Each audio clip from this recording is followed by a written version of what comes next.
Hello बच्चों, चलिए प्रश्न को पढ़ते हैं। इस प्रश्न में दिया हुआ है एक नाव की शांत जल में चाल 5 किलोमीटर प्रति घंटा है और 1 किलोमीटर चौड़ी नदी को न्यूनतम पथ के अनुदिश 15 मिनट में पार करती है। तो नदी के जल के प्रवाह का वेग हमें बताना है किलोमीटर प्रति आवर में। क्या होगा?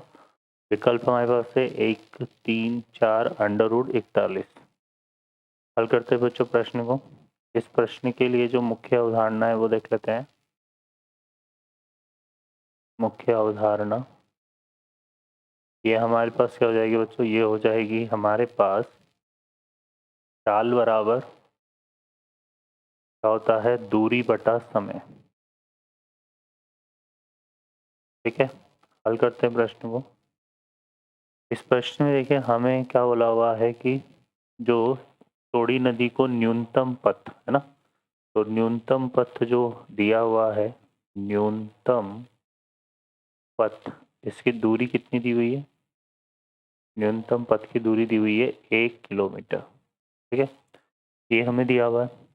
और यहाँ पर जो समय दिया हुआ है इस न्यूनतम पथ को तय करने में, है ना, जो समय दिया हुआ है वो कितना दिया है बच्चों? 15 मिनट। इसको अगर हम घंटे में बदलें तो 15/60 हो जाएगा। 15/60 घंटे। ठीक है, तो ये आ जाएगा हमारे पास कितना? 1/4। ठीक है, 1/4 जो घंटे हैं वो न्यूनतम पथ को तय करने में हमें लगा। ठीक है, अब हम यहाँ पे क्या निकाल लेते हैं? चाल निकाल लेते हैं। ठीक है, तो जो चाल है जल की वो हमारे पास क्या जाएगी? दूरी बटा समय होता है, तो दूरी तो हमारे पास कितनी है? 1, और समय कितना है? 1/4, तो ये आ जाएगा 4 किलोमीटर प्रति घंटा। ठीक है, अब हमें क्या निकाल, यहाँ पर क्या दे रखा है? हमें दे रखा है जो नाव की चाल है, नाव की चाल वो कितनी है? 5 किलोमीटर प्रति घंटा, है ना।